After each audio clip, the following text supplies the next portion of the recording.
গ্রামের এত লোক, এরা বক্তৃতা শুনতে এসছে না খেতে এসছে? বন্ধুগণ, স্বাধীনতা দিবসে বক্তৃতা দেওয়ার জন্য সুদূর কলকাতা থেকে পটকাদাকে ভাড়া করে আনা হয়েছে। এখন আপনারা তার বক্তৃতা শুনবেন।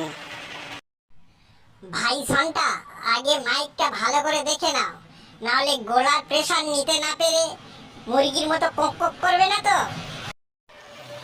ভয়ের কারণ নেই পটকাদা, এ নাসা থেকে অর্ডার দিয়ে উন্নত মানের মাইক আনা হয়েছে। তুমি এ মাইক নিয়ে স্পেসেও প্রচার করতে পারো। এ কি পটকাদা, ওভাবে পড়ে গেলে কেন? ভাই, তোর কথা শুনে আর কথা বলিস না, আমি তাহলে কি জন্য এসছি ভুলে যাব। আরেকটা কথা, যথেষ্ট পুলিশের ব্যবস্থা আছে তো? আসলে আমার বক্তৃতার পরে মানুষ যথেষ্ট আবেগপ্রবণ হয়ে পড়ে, তখন মানুষকে কন্ট্রোল করতে পুলিশের দরকার হয়। পটকাদা, এই প্ল্যান মাস্টার সন্টা থাকতে তোমার ওসব নিয়ে ভাবতে হবে না।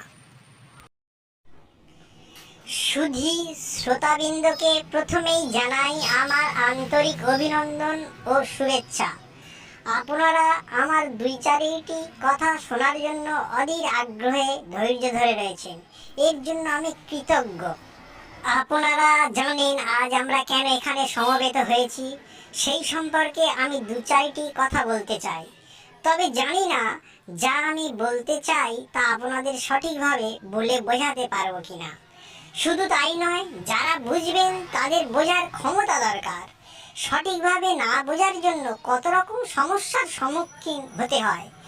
তাই আমি যা বলবো তা একটু বোঝার চেষ্টা করবেন। শুধু জ্ঞান থাকলেও হবে না, বুঝবার ইচ্ছারও প্রয়োজন। আমি এতকাল যাবৎ যে ভাষণ দিয়ে এসেছি তা কেবল শ্রোতাবৃন্দের বোঝার জন্যই সফলতা পেয়েছি, এবং সেই গুণ আমাকে খ্যাতি এনে দিয়েছে। বুঝতে চাইলেও সব ক্ষেত্রে বোঝা সম্ভব নয়, যদি না ঠিক মতো শুনতে পান। শোনবার জন্য পরিষ্কার কান দরকার। তাই আপনাদের কাছে অনুরোধ, আপনারা ভাষণ শোনার আগে আপনাদের কানের খোলগুলি পরিষ্কার করে নিন। তবে সাবধান, কানের পর্দায় আঘাত করবেন না। আপনাদের অনেকখানি অমূল্য সময় আমাকে দেওয়ার জন্য আমি কৃতজ্ঞ। এই বলে আমি আমার বক্তব্য শেষ করছি। নমস্কার। আমি বুঝতে পারছি আপনারা এমন চমৎকার ভাষণ শুনে হতবাক হয়ে গেছেন। হবারই কথা, নইলে সুদূর কলকাতা থেকে পটকাবাবুকে এখানে আনা হবে কেন? দাদা, এটা স্বাধীনতা দিবস না ফাজলামো দিবস? এই সেরেছে, সন্না মতো লোকটা অত রেগে গেছে কেন? পেটাবে নাকি? বন্ধুগণ, ফাজলামো করা শালীদের সঙ্গে চলে, কিন্তু ভারত মাতাকে নিয়ে নয়। ভারত মাতাকে আমাদের অনেক কিছুই দিতে হবে।